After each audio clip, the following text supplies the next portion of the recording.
and justice back to our communities. The American people deserve answers and accountability. They deserve to live without fear of federal agents acting as judge, jury, and executioner in our streets.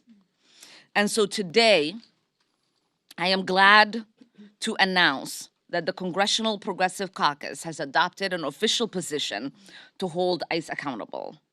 Our caucus members will oppose all funding for immigration enforcement in any appropriation bills until meaningful reforms are enacted to end militarized policing practices. We cannot and we should not continue to fund agencies that operate with impunity, that escalate violence, and that undermine the very freedoms this country claims to uphold. ICE has no place in terrorizing Minneapolis or any American community. Together, we will stand united to ensure we put a check on the pattern of violence and lawlessness from this administration. Next, I want to introduce our whip, Congressman Chuy Garcia. Thank you. As the whip of the Progressive Caucus, I am pleased to announce that our caucus has voted to oppose any appropriation to ICE and Customs and Border Patrol unless specific reforms are met. We believe in dignity, in justice, and accountability. ICE has acted lawlessly and recklessly for decades. It's only now that we have videos and the evidence. This isn't a new development, but now the problem has been supercharged. Led by Republicans, Congress has signed off on tens of billions of dollars for the agency. And just last year, Republicans gave DHS $170 billion for border and interior enforcement in the big ugly bill, including $75 billion to ICE. Since then, ICE and other DHS agencies have doubled down on brutal, targeted enforcement programs. They've tear-gassed children. They've ripped families apart. They've disappeared and detained lawful permanent residents and U.S. citizens. They killed Silverio Villegas Gonzalez and shot Marimar Martinez 5 times in Chicago, in my district, within just a few days. And they killed Renee Nicole Good last week in Minneapolis. This is what happens when we give a bottomless pit of money to the Trump administration, which prefers death and destruction to the health, safety, and well-being of our communities. I represent a community that's been one of the epicenters of terror, as Minneapolis is today, and brutally unleashed by ICE and CBP. A community that could use those $75 billion for health care, for housing and education. With $75 billion, we could make a meaningful difference in the lives of millions who are struggling with insurmountable costs of living. Programs to provide housing to families, child care for 6 million children nationwide, 2 years worth of Pell Grants for low-income students. So today, I'm proud to stand in strong support of the position that our caucus has elected to adopt, rejecting unaccountable funding to ICE and CBP. And I also encourage all members, Republican and Democrat, to join us in voting no against the weaponization and the militarization of the government against our communities.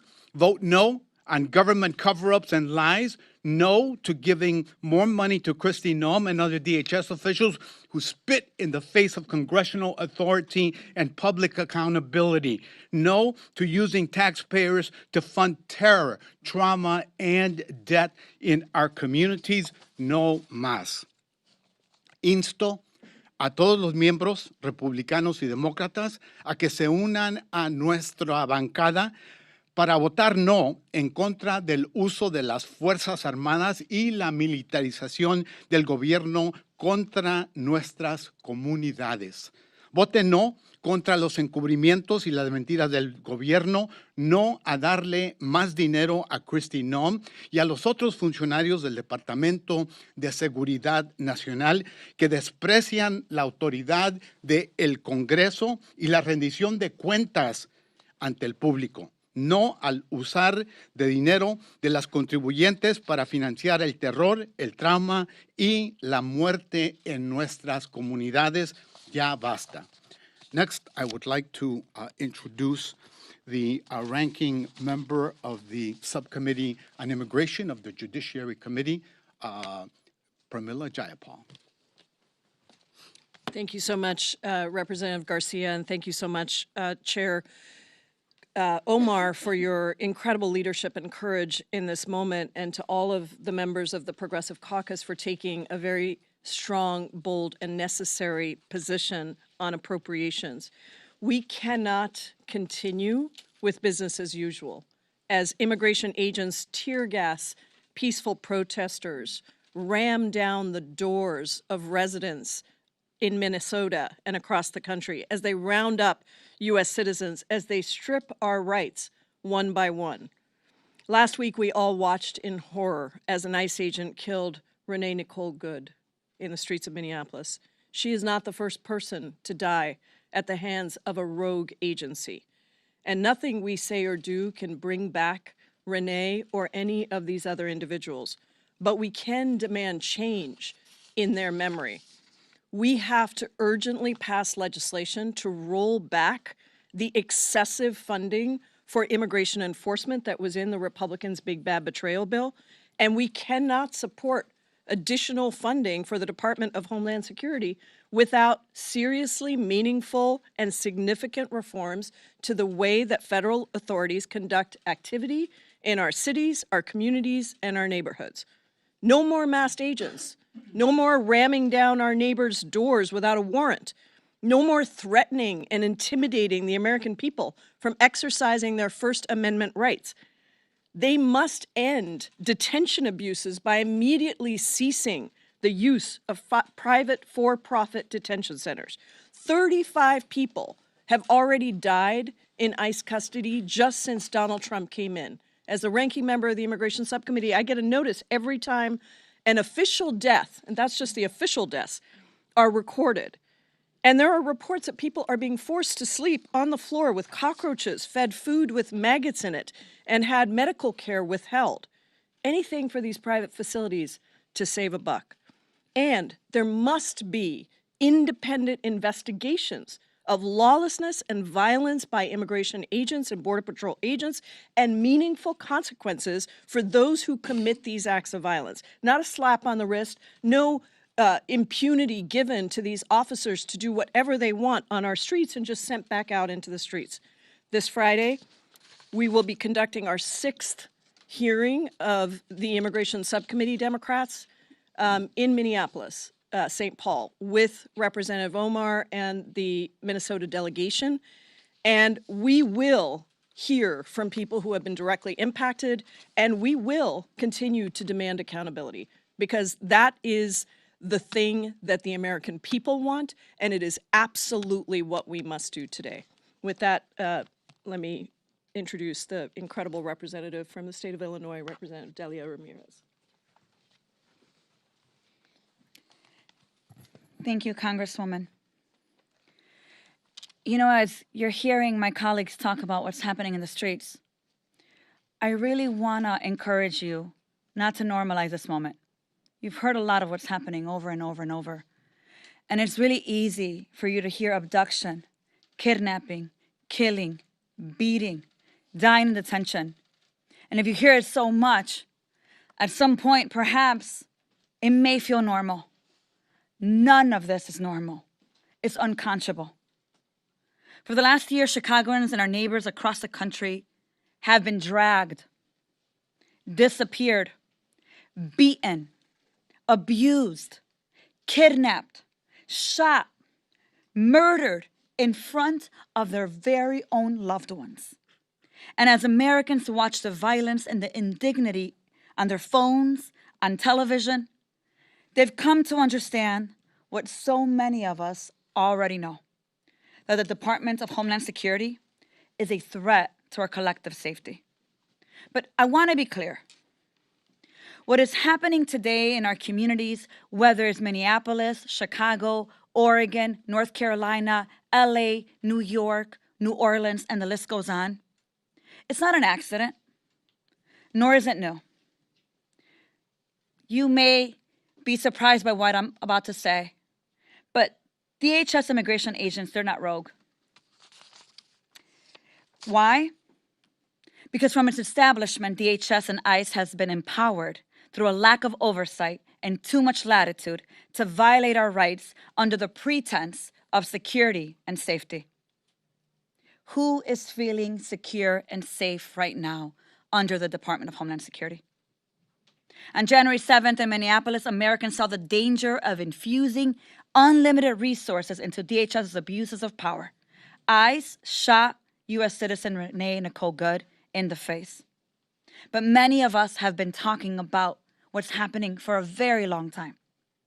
And we knew that unfortunately, at some moment, we would be here today, heartbroken and devastated, watching the number of people dying under DHS. So now we've plainly seen what they do with unlimited resources and unchecked power. Funding ICE only fuels our own destruction. We cannot assure our security by sacrificing our humanity, our dignity, our liberty. So what can we do? You've heard from my colleagues already. How do we protect our Constitution? We have to use Congress, appropriations power, to hold DHS accountable. Yes, and that means we must oppose new investments and demand policy change and reforms. It means we're not voting on a DHS package without any reforms, significant reforms. But I want to go further. We have to also impeach Kristi Noem. I want to go further than that. We need to prosecute the criminals in masks.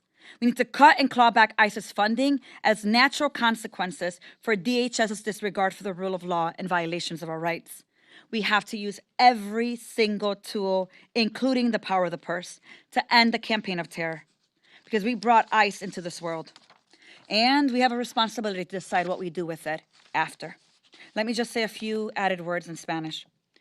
Lo más importante que tiene que escuchar nuestra gente es que el Caucus Congressional Progresista, aquí con nosotros, ha decidido tomar una posición muy formal. Como no pueden imaginarse, el Departamento de Seguridad Nacional quiere más dinero para secuestrar a nuestra gente, para matar a nuestra gente en las calles, para meterlos en cárceles, mandarlos a El Salvador y a otras partes del mundo.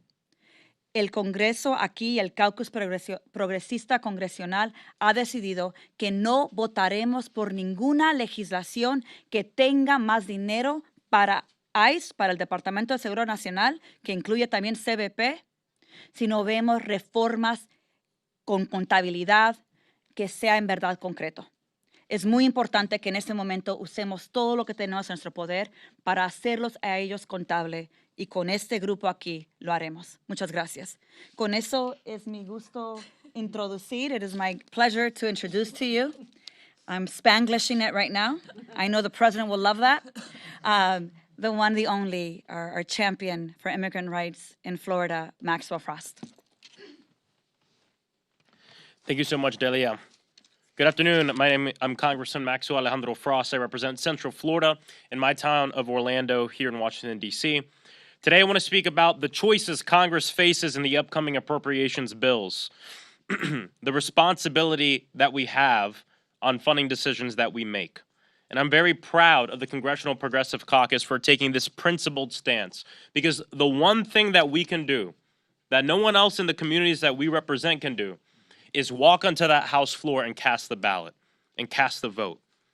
And what we vote for and what we vote against is a true reflection of not just our character, but also our priorities and what we believe needs to happen in this moment. And as we see these videos and these accounts, as we see ICE in our community terrorizing our people, kidnapping Americans, human trafficking people across the entire world, our position is simple. We will not fund that.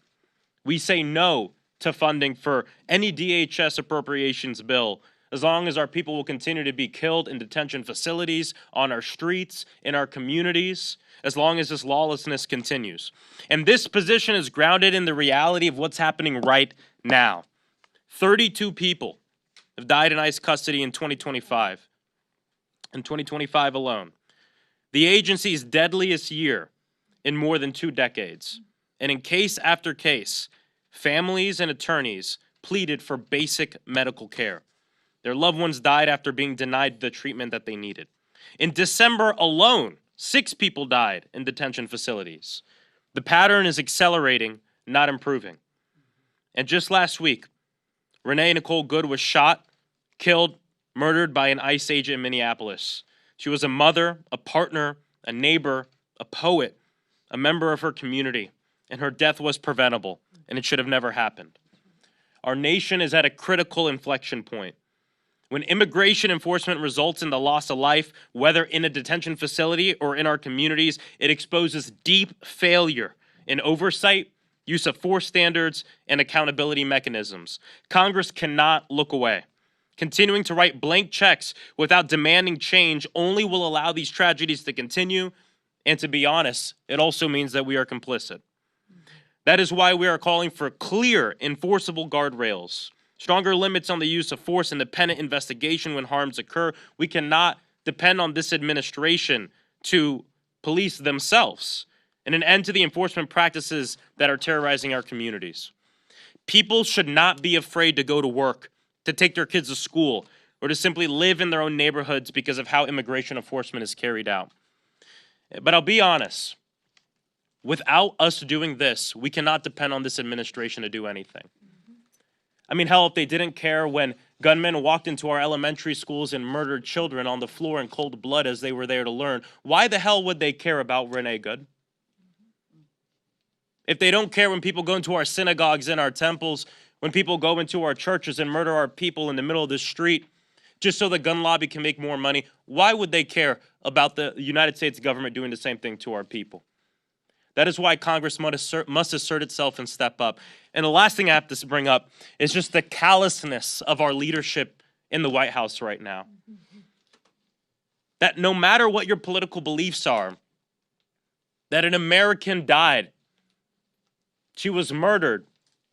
Need I say executed by a federal agent who looked her in the face, looked her in the eyes, and then shot her in the face.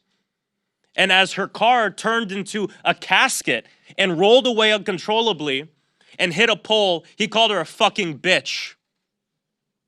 And then the president and the vice president and Kristi Noem take to social media, take to their podiums to tell the country that she's a domestic terrorist.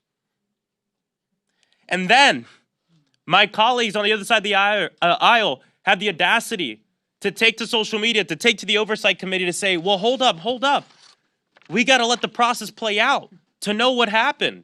Trying to gaslight us from what we saw with our very eyes. Of course, everybody deserves due process. You know who didn't get due process? Renee Nicole Good. She didn't get a shred of due process before she was murdered and executed by an ICE officer who obviously wanted to do her harm because he was mad, because he was angry, and he had a gun. And he used that gun to murder an American and a human. There is no leadership in this nation right now. It is a very dark moment. And I'm not going to hold my breath waiting for this administration to do the right thing. And so I'm proud of the Congressional Progressive Caucus for taking a very principled stand to say that we are not going to be complicit in the killing of our people, in the terrorizing of our communities, and we're going to do something about it. Without further ado, let me bring up my colleague, Representative Maxine Dexter. Thank you all for being here and shining a light on this critical issue at a pivotal moment in our nation's history. I'm proud to stand here with my Congressional Progressive Caucus. I am Maxine Dexter. I am a mother, a physician, and very proud U.S. Representative for Oregon's 3rd Congressional District. Details are still emerging, but one thing is absolutely clear. When any law enforcement officer fires a weapon in any community, the public must have answers to questions. They must have accountability and transparency. Transparency cannot be optional. Accountability cannot be optional. And due process is not just not optional, it is foundational to the priorities of our nation, to the principles of our country. There was a time when the American people could trust the federal government.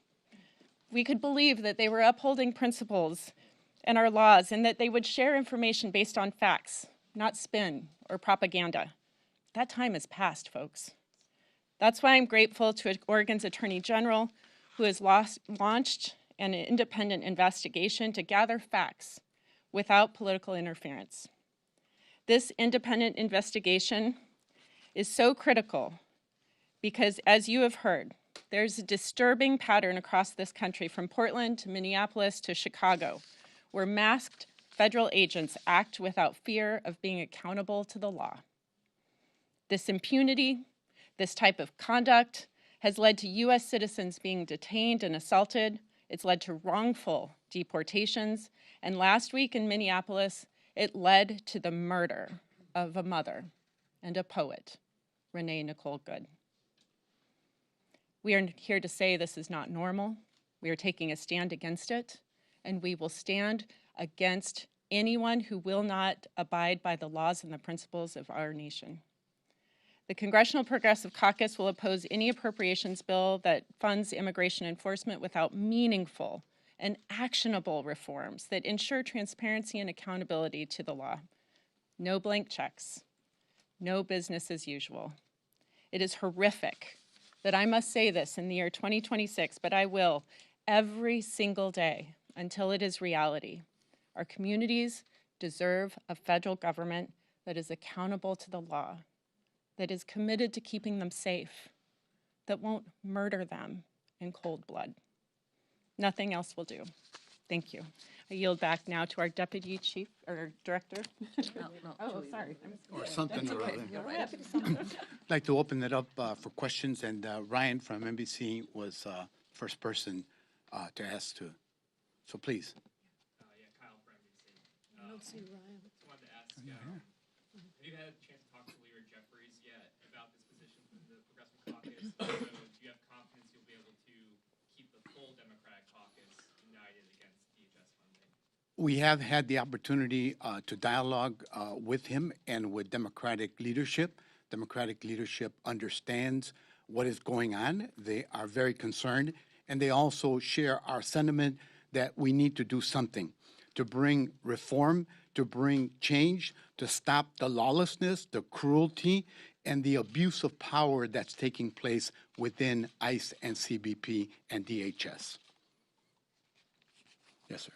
Thank you, Mr. Garcia. I'm curious, many of you talked about needing significant reforms in order to support a DHS funding bill. I'm curious if you can add some specificity behind what, are there any specific provisions that are red lines that if you all don't see them, I'm just looking to get some clarity on what you all mean by. I'd like to start with ranking member of our Judiciary Committee, talk about that. Thank you. The Immigration Subcommittee, Democrats, we have been putting together a list of what constitutes meaningful reforms. Some of them you may have heard of, some of them you may not have, but obviously things like not wearing masks, requiring a warrant for an arrest, the private detention facilities, the issues that we've been seeing with the federal government not sharing information with state law enforcement officials around independent investigations for accountability. So there are a number of things that we have identified that have that are really all critically important because the abuses are so widespread and occur in so many different places. We have to address all of them. And I think I think it is important for us to understand that one small fix to some meaningless provision is not constitute serious accountability.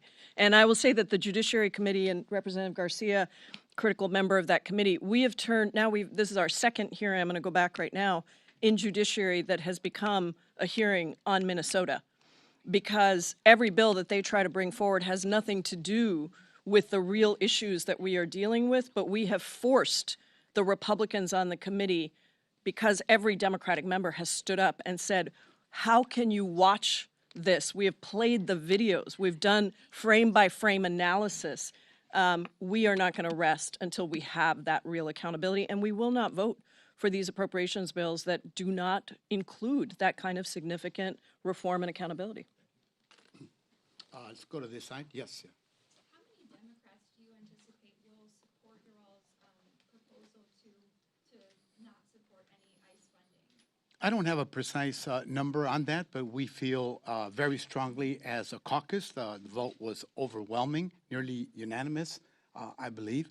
And two, we've heard from all quarters of the Democratic caucus, members who are very concerned about what's transpiring, understand that DHS is out of control, that the abuses are pervasive and throughout, and that it needs to stop. So we know that there'll be additional support from other caucuses. And if this means, we have another government shutdown because you guys, don't approve of this funding, what is your message to Democrats and to lawmakers? Well, we're not ready to talk about a government shutdown. We're talking about an issue that's captivating the nation and the need for reform of an agency that's received so much money that they don't know what to do with it. And the more that they have, the more that they'll spend, the more the abuses that will occur on American citizens and other individuals. Yes. Thank you. If you propose defunding ICE, then how would you deal specifically with illegal immigrants who do have criminal backgrounds in the U.S.? Look, the law is clear on the removal of such immigrants who may have criminal records. We're not opposed to that. What we're opposed to is the trampling of constitutional rights, the racial profiling, the use of masks, the use of the deadly use of force, the disrespect that agents show in our communities has never been inflicted on any community in recent history. And that's what really is at the heart of all of this. You can't be treated like dirt and not protest and not be outraged about what's happened. Yes. Thank you. Similar to that question, but if funding or authority even for ICE is reduced, who ultimately fills that enforcement gap, and how do you reassure the American people that these changes won't end up shielding the criminals? Well, I'll defer to ranking member. Look, I want to be very clear that what's happening right now is the Trump administration is taking away law enforcement that should be focusing on real national security threats, on real criminals, and deploying them to immigration and harassment, kidnapping, detention, killing of U.S. citizens, residents, undocumented immigrants who have never committed any crime in this country. That is what's happening. 25% of FBI agents have been deployed to this. Homeland Security Investigations, which is HSI, part of ICE, used to focus on real criminal investigations. And even those of us who didn't like what ICE was doing used to support many of those investigations that HSI used to carry out. Those were important investigations. HSI is now working on this.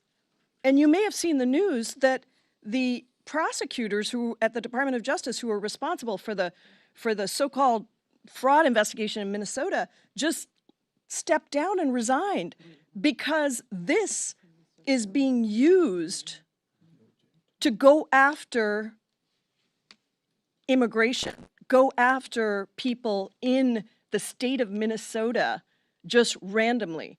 And today we played the video in Judiciary Committee of doors being battered down. I just want to remind everybody that the Fourth and Fifth Amendments of the Constitution apply to everybody, citizens and non-citizens alike. So I think we have to actually look at this and turn your question the other way and say, do you care about actual national security and public safety? Because what is happening right now is undermining the safety and security of all Americans across this country. Can I add something too? Go back to this side. Yes. But can I add something on that? Oh, sure. Just real quick. Everyone should be aware that progressives in Congress are the crime fighters in Congress. And this isn't just like a talking point that I'm making up. We have a record on this as well. Donald Trump does not care about fighting crime. He doesn't care about keeping our people safe. What does the record show? Bipartisan Safer Communities Act, putting forth an Office of Gun Violence Prevention, making sure that we fund agencies like ATF to actually go after secondary and black market guns and ghost guns. And guess what? It worked. For the past 3 years, the last 3 years of the Biden administration, gun violence that went down the most it's ever gone down in our nation's history, including homicides by gun. What are the first things that Donald Trump did? Gut ATF. Get rid of crime gun intelligence. Get rid of the Office of Gun Violence Prevention. Scale back community violence intervention work. All these things that were supported in many cases in a bipartisan effort, Trump got rid of. Yeah, and pardon insurrectionists and pardon people. So I just think it's important to know that for a lot of time, those on the right here in Congress want to use crime and talk about safety as a political point to win an election. Then they get into office and they don't do anything to actually make our people safer. They try to use it for their own agenda. We have passed legislation that has resulted in less people dying and less crime being committed. Those are the numbers. And they don't care about how Donald Trump feels about them. Because every life saved, and behind every number, there's a human. And we get that. So if you want to ask somebody about crime, please ask congressional Republicans and Donald Trump why they're fine with gutting the ATF, why they're fine with completely stepping away from making sure that we do something about the black market of guns and ghost guns that are hurting our communities and that are out there killing our people. That's community safety. Yes. Thank you for taking my, oh, sorry, Congressman. Sorry, I was just, there's. Just on, I understand your position related to DHS appropriations bill is focused heavily on immigration enforcement and what happened in Minnesota. But obviously part of the DHS appropriations bill, it also funds the TSA, it also funds FEMA. And so when you guys make this position about not voting for a DHS appropriations bill that doesn't have reforms to ICE and those immigration services, how do those people like TSA agents and people who need FEMA funding factor into that? Given, TSA agents just worked for over 40 days without getting paid during the government shutdown. So what's your message to those people if you're not going to vote for a DHS appropriations bill? The greatest abuses and trampling of Americans' rights are occurring in the places that are in the news right now. No caucus is as pro-labor and pro-worker as is the Progressive Caucus. We have many, many champions in our ranks. We appreciate all of that. We think that the American public, especially new polling that was released, is in a new place about these abuses. They want it stopped. They don't want the types of tragedies that we've seen all over, and they're sickened by the trampling of people's constitutional rights and the racial profiling that is going on in communities. We're sensitive to that. What we're saying is, let's sit down, let's work out some reforms, and then we can talk about appropriations and votes. Yes. Thank you so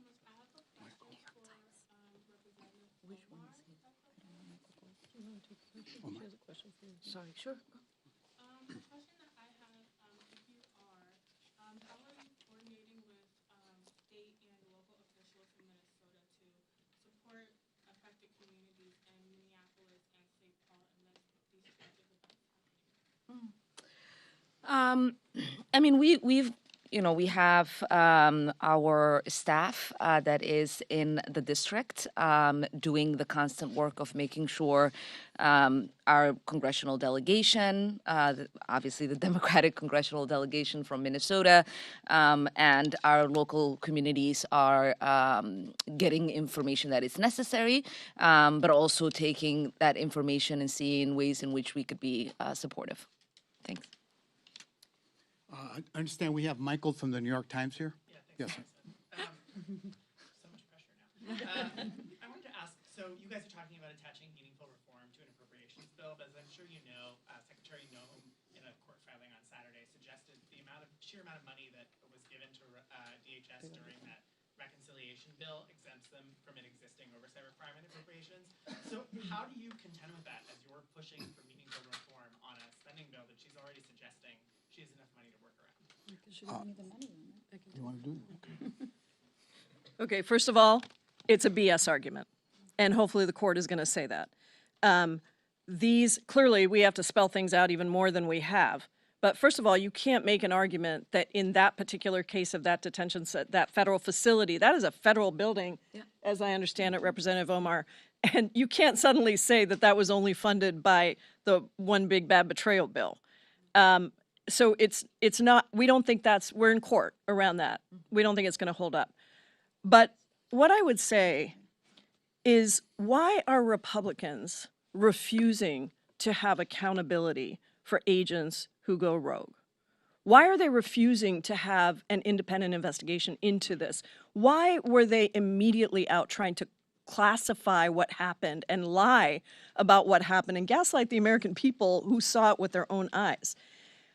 Because they don't want, and Kristi Noem herself, by the way, on CNN said, you can't trust the government. And Dana Bash said, you are the government. She said, I know, that's what I'm saying. So I don't think we can trust what they're saying right now, and it's an unfortunate thing, but I think we have to be aware that when we write the appropriations language, we're gonna have to spell out even more clearly than we have what this applies to, and they can't try to draw this distinction between what was in the big bad betrayal bill and what's in appropriations. I don't think the court will see what the court does.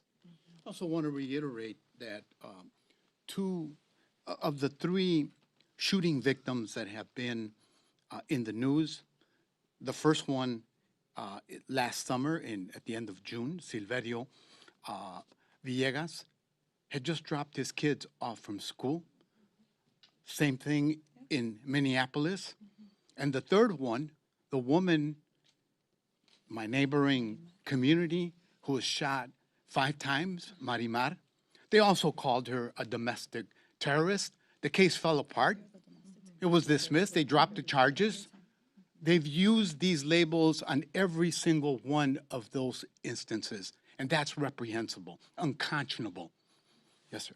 I understand the official position is just related to the DHS funding bill, but if there aren't any reforms to ICE or changes to ICE policy, should Democrats oppose the other funding bills to try to force Republicans to the negotiating table and try to get some policy concession? We have our position on this bill. We want to deal with that. We're ready to engage, and we're ready to negotiate. We'll take them one at a time. Yes. Nick? Oh, Nick. Several of you have referred to the shooting of Renee Good as murder. There hasn't been, a complete investigation. Are you perhaps prejudging, the possibility of getting a fair trial for the shooter or his rights to the due process by calling it murder before hitting the charge? Could I ask you a follow-up question? Would you ask that of the president and Kristi Noem when immediately they called the victim a domestic terrorist? That's right. And then they're going to be the ones that are going to conduct the investigation and ice out Minnesota from doing it? The reality is, as you see more and more footage, it is clear for us there was an intent to kill.